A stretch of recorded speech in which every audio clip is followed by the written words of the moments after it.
bývalý minister financií, vysoký politik ešte za vlády Vladimíra Mečiara, neskôr europoslanec pán Sergej Kozlík. Vítajte v relácii V teréne. Ďakujem pekne.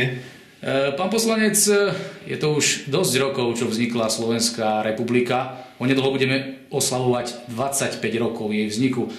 Ako si pamätáte na to obdobie?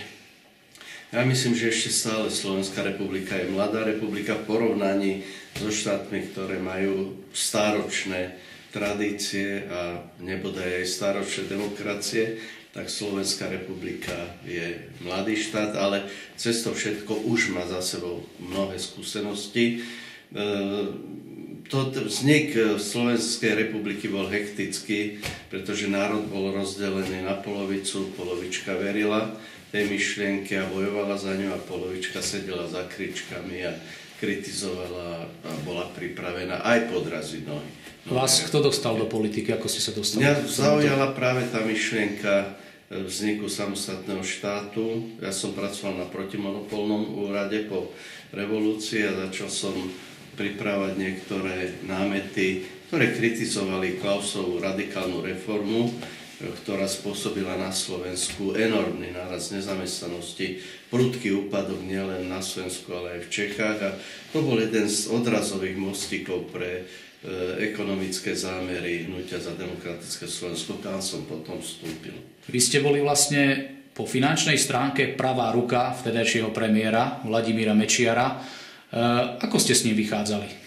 Treba povedať, že v tom čase nebol podpredseda vlády pre ekonomiku, takže v pozícii riaditeľa odboru hospodárskej politiky úradu vlády som de facto suploval túto pozíciu. Treba povedať, že Vladimír Mečiar sa skutočne svojou osobnosťou zaslúžil o vznik a nástup, tie prvé hektické kroky fungovania samostatného štátu, takže v tomto zmysle bol značnou autoritou, ale na druhej strane tá spolupráca s ním bola veľmi korektná. Tie vaše vzťahy teda hodnotíte ako čisto profesionálne, alebo to boli aj nejaké samozrejme, že blikali tam aj osobné také priateľské kontakty, ale predovšetkým absolútne návrh bola profesionálna práca a proste tvrdá úradničina. Vladimír Mečiar sa nedávno objavil v jednej relácii v teátri k kauze, ktorá sa začala znova nejako rozduchávať. Mnohých ľudí sa na to pýtajú, ja neviem, chcete sa k tejto problematike nejakým spôsobom vyjadriť, čo si o tom myslíte? Je to ťažká kauza, v ktorej je množstvo protichodných záujmov. Ja proste myslím, že skôr návrh má demagógia. Typická demagógia je, že došlo k spájaniu zavlečenia Michala Kováča mladšieho, ktorý určite má za nechtami v rámci kauzy Technopol so smrťou pána Remiáša. Dosť veľa novinárov aj vysvetľovalo, že bráni amnestia na zavlečenie Michala Kováča mladšieho vyšetrovaniu smrti pána Remiáša, čo vôbec nie je pravda a tieto kauzy sú neodvislé. To je jeden z typických prípadov demagógie a klamania občanov. Myslíte si, že sa vnesie po rokoch do toho celého nejaké svetlo, že sa to objasní? Alebo... Ja mám obavu, že asi nie, že pokiaľ sa týka vraždy alebo smrti pána Remiáša, tá sa mohla roky vyšetrovať a vyšetrovanie buď stálo, alebo nikam neviedlo, skôr stálo. A pokiaľ sa týka zavlečenia Michala Kováča, neviem na to odpovedať, ale skôr si myslím, že spätne otvárať túto kauzu je v podstate ústavne nemožné. Že na to aj niektorí upozorňujú, že vlastne v našom právnom systéme neplatí retroaktivita. Nie je možná, takže je to zase, sú to politické hry. Dobre, vráťme sa teda ešte raz do toho obdobia 90. rokov, v ktorom okrem iného vznikla aj tzv. Kapitálová vrstva na Slovensku. Robili by ste, keby ste mohli, tieto veci znova takým istým štýlom, alebo možno by ste niečo robili inak? Dnes ako v rámci média, tej stále trvajúcej mediálnej preslovky voči bývalej Mečiarovej vláde a voči osobe Vladimíra Mečiara sa hovorí v rámci privatizácie len o tzv. Divokej privatizácii pána Mečiara. Je to nesmysel. Privatizovalo sa radové 1 bilión korún, slovenských korúnach majetku a Mečiarová vláda privatizovala z toho 14%. Aj to síce priamými, štandardnými metodami, ale vo väčšine prípadov sa to vzťahovalo na privatizáciu pre manažérov a zamestnancov podnikov, čo sme politicky schválili, napriek tomu, že objavili sa aj prípady ako Nafta, Beli a niektoré ďalšie, kde tie rozhodnutia Fondu národného majetku neboli najšťastnejšie a objavili sa tam neznáme osoby, ale proti tomu stala kuponová privatizácia s vyše 18%, ktorá roztreštila vlastníctvo, nedoniesla kapitál a znamenala značný úpadok mnohých podnikov a vtedy vznikli práve finančné skupiny, ktoré dnes hýbu štátom. Bola tu malá privatizácia, keď sa predali obchody veľkým slovenským podnikom, ktoré nemali kade odbytovať na trhu výrobu a objavili sa mafiánske štruktúry v rokoch 90, 91, 2, začiatkom roka 92 a za tým všetkým nasledovala tá najhoršia privatizácia, to bola Dzurindová masívna a Miklošová privatizácia sieťových odvetví, monopolných podnikov ako energetika, plyn, banky, telekomunikácie. Raz mi jeden človek pred rokmi povedal, ktorý bol teda politicky príklonom skôr k HZDS, že potom ako nastúpila Dzurindová vláda a jeho ministri a tie strany, ktoré tam boli vtedy v koalícii, že dobre, robili sa chyby aj za Mečiara, ale títo, čo po nich prišli, sú voči tým, čo boli predtým, teda tí, čo boli predtým pri moci, boli iba uční oproti tým, ktorí prišli potom k moci. Vladimír Mečiar a jeho vláda si nedovolila privatizáciu strategických podnikov, Dzurindová vláda si ju dovolila. A vtedy bol taký častý argument toho, že sa to tak urobilo, že štát nie je ideálny vlastník, že má to prejsť do súkromných rúk, aby sa ten podnik mohol viesť efektívne. Tento argument aj po rokoch nejako stále zverejňovaný, publikovaný. Čo sa dá o tom myslieť? Je to obyčajné klamstvo, možno aj mnoho ľudí na to skočí. Platí to, že štát nie je schopný uriadiť tisícky podnikov, ako tomu bolo za centrálneho riadenia, za toho reálneho socializmu do roku 89. A to bol dôvod, prečo sa pristúpilo k privatizácii a mali to v pláne všetky politické síly na Slovensku po roku 89. Bez toho, že by bolo rádové 70-80% privátnych firiem, privátneho sektora na Slovensku, do toho rátam ale aj družstevníctvo, do toho rátam teda aj ďalšie segmenty, tak by Slovensko nebolo považované za rozvinutú trhovú ekonomiku, nestalo by sa členmi OECD, menového fondu, nemalo by šancu vstúpať do Európskej únie a to chcem povedať, že to by výrazne zdražovalo úrokové sadzby a prístup Slovenskej republiky k peniazom z významných bankových inštitúcií. Takže tam tá cesta bola jasná, len malo to strop a ten strop vytýčila Mečiarová vláda tým, že bol prijatý zákon o neprivatizácii strategických podnikov, kde patrili banky, sieťové odvetvia, to sú energetika, plyn, telekomunikácie, niektoré ďalšie. Nezdieľate teda ani to ozdravovanie bank, ktoré bolo vtedy tak pretraktované, že proste musia sa, lebo sú v zlom stave? To bol ďalší podvod. No, ten stav bank nebol najlepší, ale nebol ani katastrofálny. Oni mali istý objem zlých úverov, ktoré sa hádzali na hlavu Mečiarovej vláde a nie je to pravda. Samotný Dzurindov materiál, ktorý schvaľoval ozdravenie bank, uviedol, že 70% zhodou okolností zo 100 miliard, ktoré bolo treba vyčistiť v bankách, 70 miliard sa viazalo na špeciálnu zbrojnú výrobu, ktorú zrušila najmä výroky pána prezidenta Havla a česká garnitúra. Nehovorím, že by bola prežila tá zbrojná výroba, ale boli to tieto rozhodnutia. To znamená, banky takmer vôbec neboli zasiahnuté. Takže keby ste boli vy naďalej pri moci, tak by ste nedovolili privatizáciu týchto sektorov, ani bank, ani strategických podnikov. Napríklad Chorváti, viacero krajín, ktorí tiež prešli transformáciou, ozdravili banky, ale tie potom sprivatizovali buď pre domáci podnikateľský sektor, alebo podržali v štátnych rukách. Najmä podržali v štátnych rukách a to bol aj náš zámer, ale skôr sme mali predstavu, že rastom ekonomiky môžu sa tie banky postupne ozdraviť aj bez toho radikálneho riešenia. Dnes sa tu zbierajú podpisy za vyšetrenie určitej kauzy, v poriadku, ak by sa tým malo dať spravodlivosti zadosť.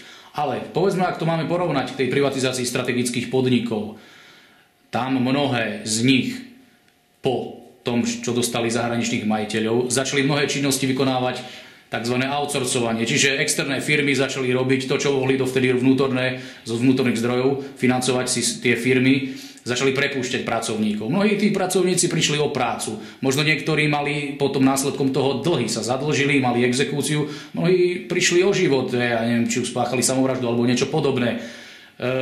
V poriadku. Tu sa niečo teraz snaží niekto vyšetriť, zbierajú sa podpisy. Keď to máme takto porovnať, tie paralely, tej spravodlivosti, je to nejaký nepomer.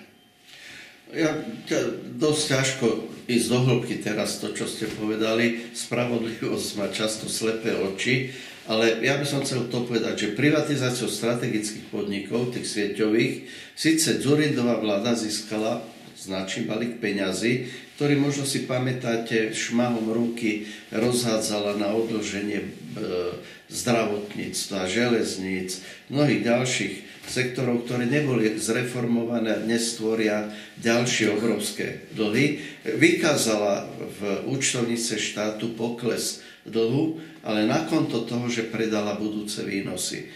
Dnes už tie firmy sú súkromné, veľkých nadnárodných firiem, ktoré vyťahujú zisky, vyťahujú cez neviditeľné operácie, cez rôzne nástroje, majú ich mnoho a Slovensku dnes sa nedostáva zdrojov z týchto monopolných odvetví. To je tá hlavná tragédia privatizácie tých sieťových odvetví. Polovica 90. rokov, koniec 90. rokov, nástup nového milénia, to bol v spoločnosti, to bola taká polarizácia.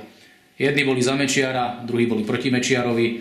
HZDS vyhral voľby aj v 98. aj v 2002. Napriek tomu sa nedostalo do vlády. Bola to taká trauma pre vás? Alebo... No, nesporne každá politická strana chce byť súčasťou vlády a realizovať nejaké predstavy, takže nesporne trauma to bola a oslabilo to samozrejme výrazne Hnutie za demokratické Slovensko alebo neskôr potom ľudovú stranu HZDS. A druhá vec bola, že nedokázali sme omladiť štruktúry, zmeniť proste taký ten pohľad a chod strany, čo bola teda druhá stránka. Vy sa ešte dnes stretávate s vašimi politickými súputníkmi, s Vladimírom Mečiarom alebo tými ďalšími, alebo je to už úplne izolované?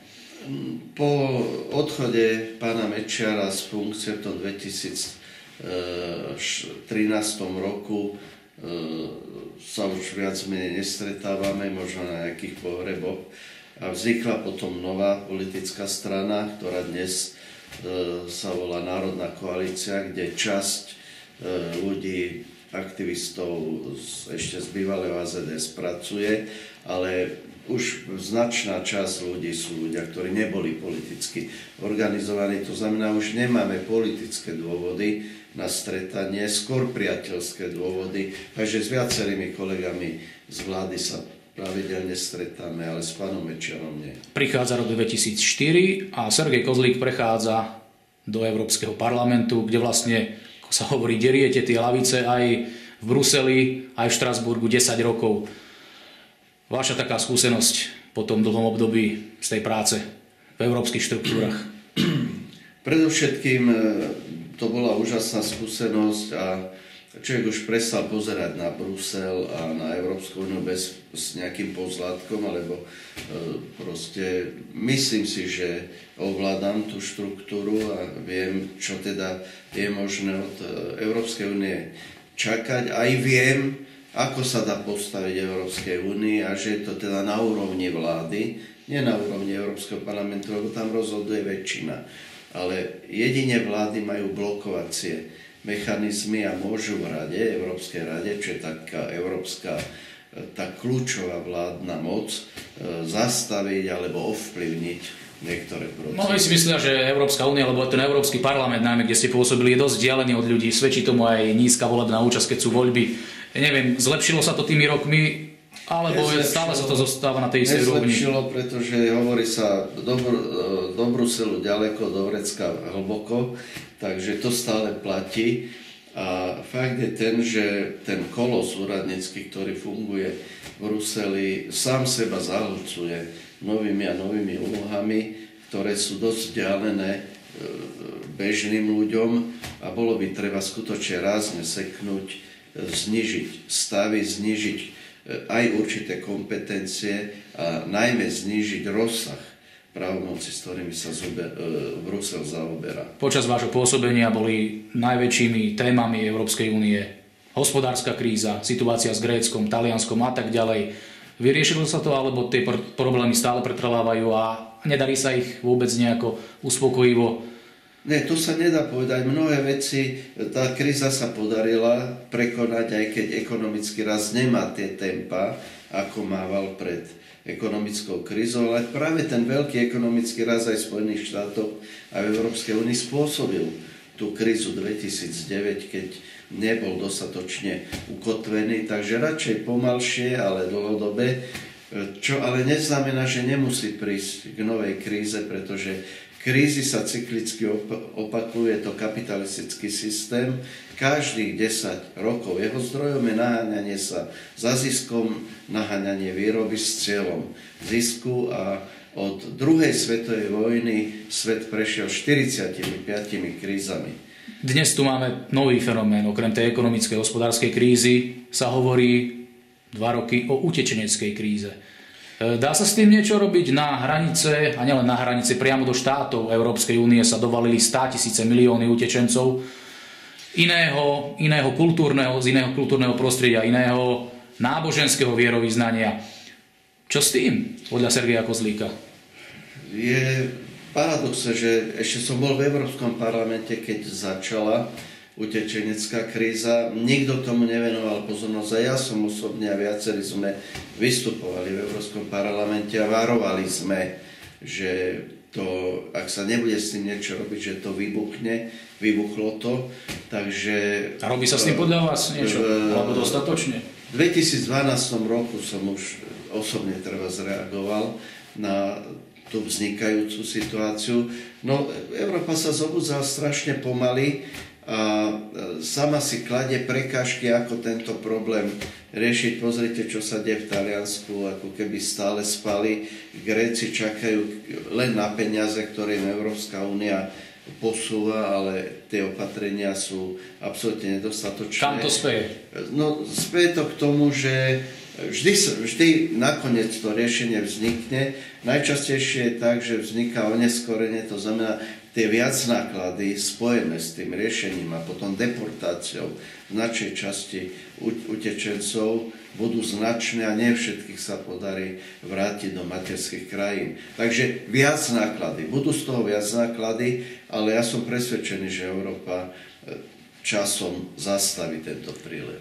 Spojené štáty americké majú už takmer 2 mesiace nového prezidenta. Donald Trump chce stavať múr, ťahať ropovod cez indiánske územia. Niektorí sa obávajú menových vojen, ktoré už de facto v podstate aj sú. Chce prinavrátiť Amerike nejakú zašlú slávu, chce vytvárať pracovné miesta v Spojených štátoch, obnoviť stavebníctvo a tak ďalej. Ako hodnotíte nového šéfa Bieleho domu? Tak je to prezident, ktorý teda urobil riadne ramena na celý svet. Druhá vec je, že nie všetko dokáže zaplatiť, nie všetko bude také jednoduché, reči sa hovoria, chlieb sa je, ale nesporne Amerika bude realizovať väčšiu ochranu svojho obchodného trhu. Správne ste povedali, že tu je hrozba obchodných a menových vojen, ale toto v histórii aj po druhej svetovej vojne sa viackrát objavilo, viackrát zase oslabilo. Berme to ako vec určitého vývoja. Ja si myslím, že Spojené štáty, aj Európa, Čína, Rusko postupne predsa len budú hľadať určitú spoločnú reč, bez ohľadu na to, aký prezident je Spojených štátov. Vráťme sa ešte do Európy. Mnohí považujú tento rok za dôležitý, pretože tu buduje viacero volieb. Už jedni boli v Holandsku, budú vo Francúzsku, v Nemecku. Bude sa podľa vás európska politická scéna radikalizovať, tak ako sa tu ohlasuje, alebo tie tradičné strany si udržia postavenie, ako to vidíte? No nesporne scéna sa radikalizuje, ale na druhej strane vždy funguje taký ten zmierňujúci rozum občana voliča. To znamená, tie strany sa objavia. Typické Slovensko, kde sú minimálne 3 strany, ktoré nemajú žiadny seriózny politický program na riadenie štátu. Či už sú to Kotlebovci, neberiem ako fašistov, ale ako radikálov. Sú tu Kolárovci, ktorí sú takí, akí sú, a sú tu strana Oľano, ktorá takisto nemá nejaký komplexný program riadenia štátu. Takže je to otázka vývoja. Ja som veril tomu, keď vznikal samostatný štát, že postupom času, že už v tomto čase budú vyprofilované 2-3 veľké strany, ktoré budú spolu súťažiť o moc, ktoré budú mať za sebou odborníkov a budú vedieť profilovať silné politiky. Keď sme opäť pri slovenskej politike, spomenuli ste váš politický subjekt. Keby ste boli v parlamente, teoreticky, kam by smerovalo teda váš politický subjekt? Ku koalícii skôr alebo k opozícii? Ako by ste sa zaradili? Ja mám výhrady k politike ako koalície, tak k nepolitike opozície, ktorá zatiaľ nedefinovala nič takého hmatateľne konštruktívneho, ale už pridlho trvajú také veci ako napríklad neudržateľný dôchodkový systém, kde sa Kánikov systém nepodarilo zmeniť tak, aby vstúpili do penzijného systému súkromné peniaze. Vlastne šetrí štát z verejných zdrojov na druhý aj prvý pilier, kdežto v krajinách, kde to funguje, dokonca aj už dnes v Čechách, druhý pilier vzniká tak, že si šetríte nad rámec svojich príspevkov do prvého piliera. To znamená, vťahujú sa súkromné zdroje, ktoré posilňujú ten objem prostriedkov, keďže bude klesať počet ľudí, ktorí budú financovať dôchodkový systém. Čiže môžeme chápať vašu stranu skôr doľava alebo doprava, alebo je to taký pragmatický stred? Pragmatický stred jednoznačne, pretože dnes už nepokladám za náležité hovoriť, že niekto vľavo vpravo. Aké sú vaše najväčšie výhrady voči vláde Roberta Fica? No predovšetkým som naznačil, že liknavo alebo len ako keby len tak na oko sa riešia kľúčové problémy. Hovorí sa o školstve, ako je neefektívne, ako je priveľa stredných vzdelávacích škôl, málo orientácie na odborné školy a nič sa nerobí. Hovorí sa o zdravotníctve, že je rozkradané, nič sa nerobí, len sa reční. Hovorí sa o tom, že sa má zabrániť korupcii, ale výberové obstarávania, ktoré sú kľúčové pre trhovú ekonomiku, sa nejako frontálne nezlepšili. Máme tu nový fenomén. Hovorí sa o tom, že sa znižuje nezamestnanosť, ale zároveň mnohé firmy, najmä automobilové, nemajú dostatok pracovníkov. Ako si to vysvetľujete, tento jav? No to je predovšetkým to, že ten prísun kvalifikovaných ľudí a tlak na tých, ktorí nechcú robiť, ale aj na ich rekvalifikáciu je slabý. Ale a ďalej nízke mzdy. Ale nízke mzdy to nie je len vec vlády, to je ďalšia moja ohromná výhrada, ale to musí riešiť vláda cez zákonodárstvo, je posilnenie korporatívnej obrany občanov. Čo to znamená? Pracovníkov. Posilnenie odborov. Veď tu máme 3 veľké automobilky, príde 4, ale neexistuje silný odborový zväz pracovníkov automobilového priemyslu, ktorý by už dávno, keby existoval, potlačil výraznejšie platy ľudí pracujúcich v automobilovom priemysle, výraznejšie. A to by ťahalo za sebou platy aj v iných odvetviach. Niekoľko mesiacov po voľbách roku 2014 sa niektorí pýtali, čo je so Sergejom Kozlíkom, odišiel na politický dôchodok. Zdá sa, že ešte ste nepovedali posledné slovo. Aké sú teda vaše politické ambície alebo ambície vašej strany? Ja mám takú ambíciu národnú koalíciu postaviť na mladých.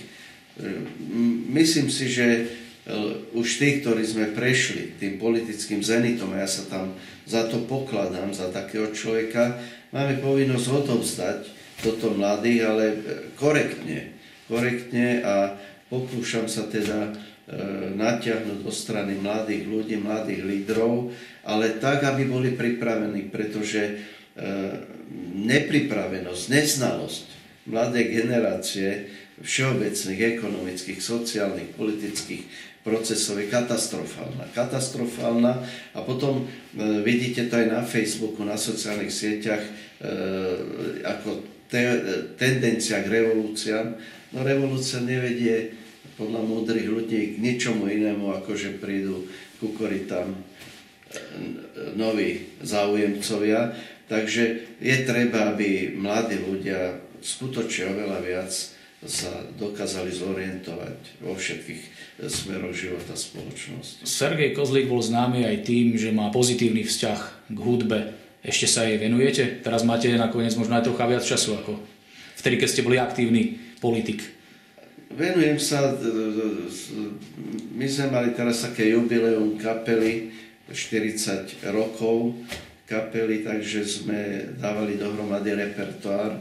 Dosť som sa na tom zabavil ešte zo 60., 70., 80. rokov. Cover verzie. Sme hľadali originál nahrávky, čo nie je jednoduché. Mnohé kapely iba s jednou skladbou prebehli svetovou scenou, zmizli. Podarilo sa nám dohľadať asi 99% toho repertoáru. Ste si ho nacvičili? Hrávali, nie že nacvičili, ale dali sme si to na disk, proste stiahli sme si to dokonca cez videá, kde existovali. Takže pokiaľ takto, že pri ohníku a pre rodinu, to si zahráme už kapela, nie. A zároveň teda človek si občas pozrie nejaké MTV, alebo proste niektoré kanály a nejaký ten Rolling Stones. No, nedávno vydali Rolling Stones album, originály teda, po dlhých rokoch, v ktorom sa akože vrátili k tým bluesovým koreňom. Počuli ste ho?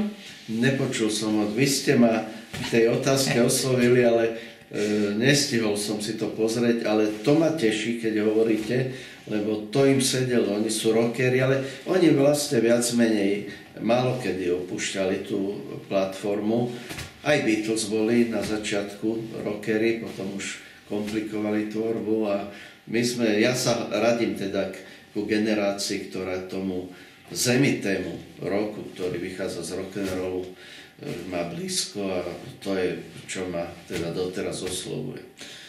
Otázka na záver, keby ste sa mohli vrátiť v čase, opäť by ste vstúpili do politiky, alebo by ste to už brali iným smerom? Ak sa posudzujem taký, aký som, tak a vrátil by som sa v čase, aký som, tak by to bolo neodvratné. Jednoducho človek nie je mŕtvola, sú veci, ktoré vás postavia na nohy a tá myšlienka štátnosti Slovenskej republiky, to bola obrovská vec. Ako valiace sa kamene, kde ste išli. Presne. To bol Sergej Kozlík, prvý hosť v relácii v teréne. Ďakujem pekne za účasť. Ďakujem aj ja a všetkých pozdravujem.